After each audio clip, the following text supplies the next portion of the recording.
Halo semuanya, salam sejahtera bagi kita semua.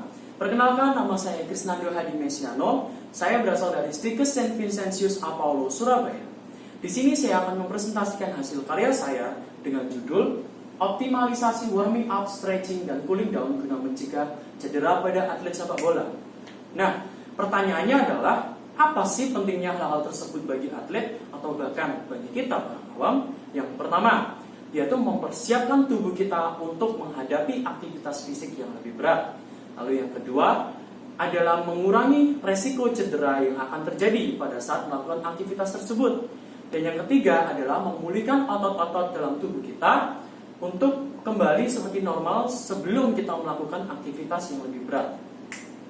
Nah, di sini apa sih definisi dan tujuan dari warming up itu? Saya mencantumkan 4 poin.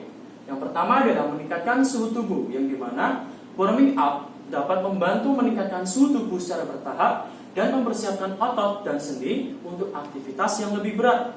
Lalu yang kedua adalah meningkatkan fleksibilitas. Gerakan-gerakan ringan dalam warming up membantu meningkatkan fleksibilitas otot dan sendi, mengurangi resiko cedera. Dan yang ketiga adalah meningkatkan sirkulasi darah, yang dimana warming up meningkatkan aliran darah ke otot sehingga meningkatkan oksigenasi dan nutrisi otot. Tujuannya adalah mempersiapkan tubuh untuk bekerja lebih keras lagi. Dan yang terakhir adalah meningkatkan fokus mental.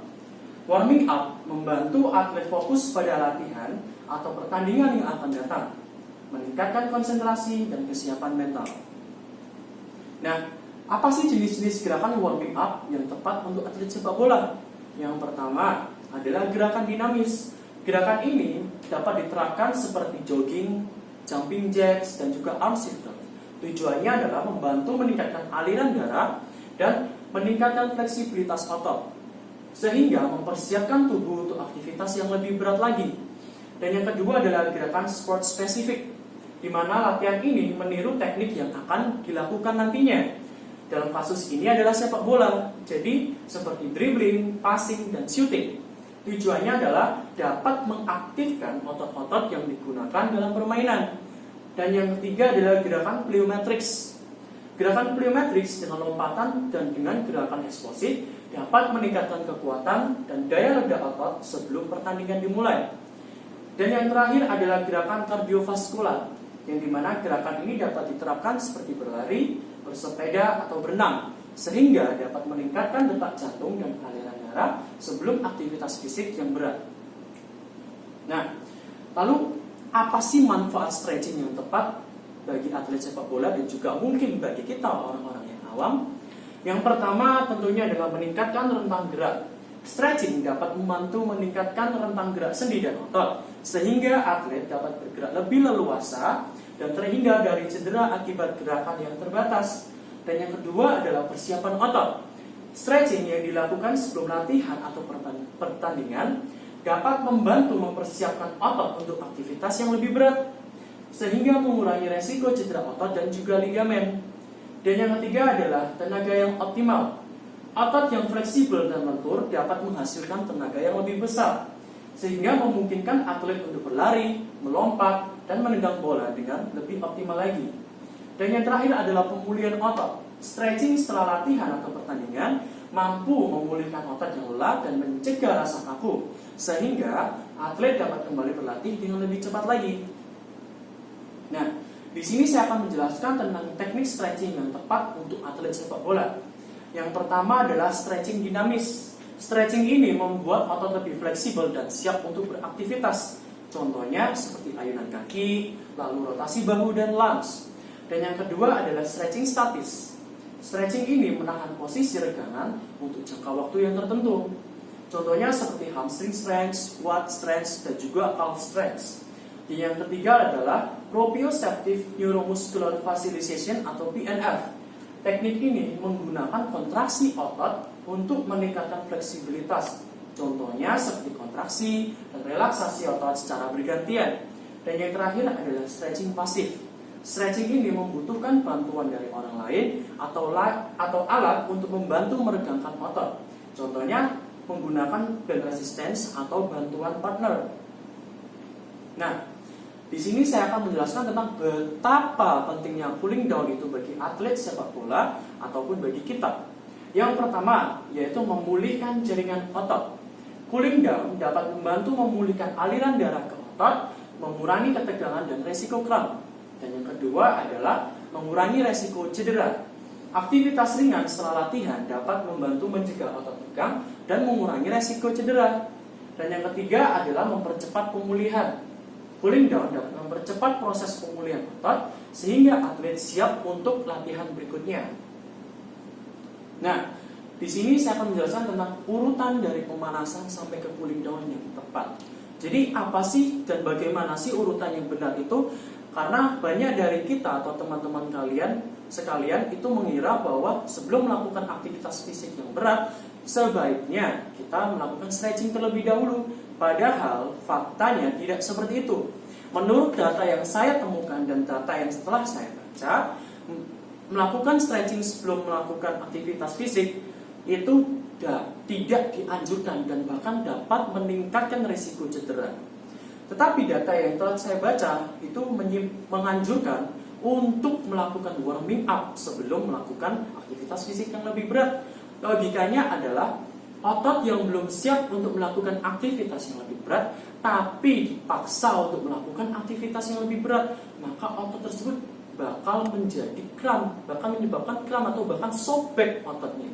Jadi dianjurkan untuk melakukan aktivitas warming up atau pemanasan terlebih dahulu, karena dengan begitu otot dapat lebih fleksibel dan juga suhu tubuh dapat meningkat, aliran darah ke otot dapat lebih mengalir deras sehingga otot dapat menjadi lebih fleksibel daripada sebelumnya. Bolehlah setelah itu kita melakukan stretching untuk mengoptimalkan fleksibilitas otot tersebut. Nah, setelah melakukan aktivitas berat, kita dianjurkan juga untuk melakukan pendinginan.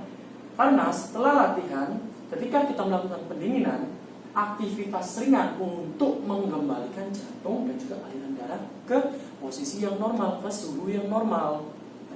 Nah, lalu gimana sih frekuensi atau waktu yang ideal, durasi yang ideal untuk melakukan warming up, stretching, dan cooling down itu?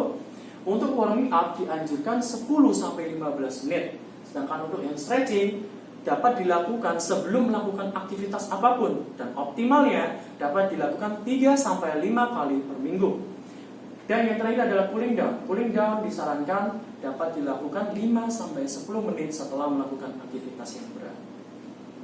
Nah, di sini saya akan memberi contoh kasus yaitu cedera otot hamstring. Jadi bagaimana sih mencegah cedera melalui optimalisasi warming up, stretching, dan cooling down? Yang pertama contohnya adalah seorang atlet sepak bola sebelum memulai latihan atau pertandingan melakukan pemanasan yang terdiri dari berjalan selama 5-10 menit, diikuti dengan latihan dinamis seperti lari kecil dan gerakan mengayuh lutut tinggi. Pemanasan ini meningkatkan suhu tubuh secara bertahap dan mempersiapkan otot-otot termasuk otot hamstring untuk aktivitas yang lebih intensif. Nah, lalu untuk yang peregangannya adalah setelah pemanasan, atlet melakukan peregangan otot hamstring dengan melakukan gerakan statis seperti menarik kaki ke belakang dan meraih ujung kaki dengan tangan. Peregangan ini membantu meningkatkan fleksibilitas otot hamstring yang seringkali tegang dan rentan terhadap cedera saat melakukan lari cepat atau tendangan yang keras. Nah, setelah pertandingan atau sesi latihan selesai, atlet melakukan pendinginan dengan berjalan pelan dan melakukan peregangan dinamis ringan seperti lunge atau gerakan putaran pinggul. Pendinginan ini membantu menurunkan denyut jantung secara bertahap dan mencegah terjadinya penumpukan asam laktat yang dapat menyebabkan kelelahan otot. Disitulah kenapa saya menjelaskan sebelumnya bahwa cooling down itu sangat penting bagi kita setelah kita melakukan aktivitas yang berat. Seperti contoh saya sendiri, saya melakukan aktivitas yang berat seperti workout dan olahraga. Tapi setelah itu saya tidak melakukan cooling down dan akibatnya otot-otot saya menjadi lebih kaku dan sakit untuk digerakkan. Dan bahkan otot saya itu tidak bisa bergerak sama sekali. Nah, maka dari itu dibutuhkan pendinginan supaya denyut jantungnya secara bertahap dapat menurun dan mencegah terjadinya penumpukan asam laktat yang dapat menyebabkan kelelahan otot. Nah, Jadi, kesimpulan dari semua pembahasan yang telah saya bahas, yang telah saya bagikan kepada teman-teman semua adalah melalui penerapan warming up, stretching, dan cooling down yang optimal, atlet sepak bola dapat mengurangi resiko cedera dan meningkatkan performa mereka. Penting untuk mengikuti teknik yang tepat dan melakukan aktivitas dengan durasi yang ideal, sehingga performa tubuh tetap stabil dan bahkan meningkat. Dengan konsistensi dan disiplin, atlet dapat memaksimalkan potensi mereka dan meraih kesuksesan dalam olahraga sepak bola. Demikian pembahasan dari saya. Bila ada salah-salah kata, saya mohon maaf. Saya Krisnandro Hadi Mesiano. Saya pamit undur diri. Terima kasih.